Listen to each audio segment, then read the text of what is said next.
Pemirsa, Menteri Keuangan Purbaya Yudi Sadewa mengancam bakal membekukan Direktorat Jenderal Bea Cukai dan merumahkan 16.000 pegawai instansi tersebut.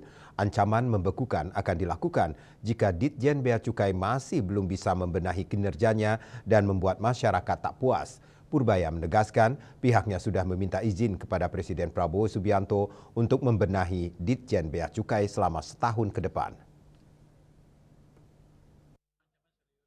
Kalau kita Bea Cukai nggak bisa memperbaiki kinerjanya dan masyarakat masih nggak puas, Bea Cukai bisa dibuka diganti dengan SGS. Menteri Keuangan Purbaya Yudi Sadewa kembali bicara soal ancaman pembekuan institusi Bea Cukai yang notabene berada di bawah kendalinya. Hal itu disampaikan Purbaya usai menggelar rapat dengan Komisi 10 DPR RI di Kompleks Parlemen Senayan, Jakarta pada Kamis 27 November. Purbaya mengaku tidak punya kekesalan apapun kepada institusi tersebut. Hanya saja reformasi tegas dan cepat memang harus dilakukan di institusi tersebut karena image Bea Cukai sudah sangat buruk di mata masyarakat, bahkan hingga orang nomor satu di negeri ini yakni Presiden Prabowo Subianto. Purbaya mengingatkan risiko besar yang akan dihadapi jika Bea Cukai tidak segera melakukan perbaikan kinerja, yakni ancaman pembekuan, dan sebanyak 16.000 pegawai Bea Cukai berada dalam posisi terancam kehilangan pekerjaan. Purbaya menyebut ancaman tersebut sekaligus menjadi dorongan agar Direktorat Jenderal Bea Cukai dapat meningkatkan kinerja dan mencegah praktik penyimpangan di seluruh kantor Bea Cukai. Ketika ditanya potensi masalah yang terjadi di Bea Cukai, Purbaya mencontohkan ada praktik under invoicing hingga barang ilegal yang lolos masuk tanpa pengawasan. Purbaya mengaku sudah menggelar rapat internal dan menyampaikan secara langsung adanya ancaman pembekuan. Ia pun berkomitmen untuk bekerja sama dengan bawahannya memperbaiki Bea Cukai di mata masyarakat dan kepala negara. Bahkan Purbaya sudah meminta izin kepada Presiden Prabowo Subianto untuk membenahi Ditjen Bea Cukai selama setahun ke depan. Saya udah panggil mereka, kita rapat internal ya.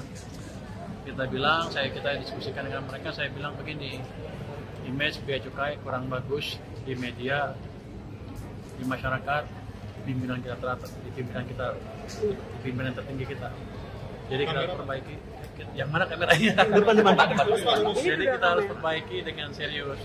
Saya bilang dengan mereka, sudah minta waktu Presiden 1 tahun untuk nggak diganggu dulu. Saya biarkan waktu saya untuk memperbaiki Bea Cukai.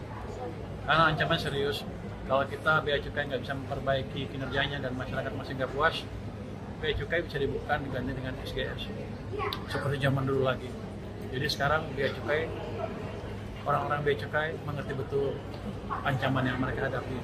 Jadi mereka sudah amat semangat untuk memperbaiki kinerja mereka. Dan kita sudah mulai terapkan AI di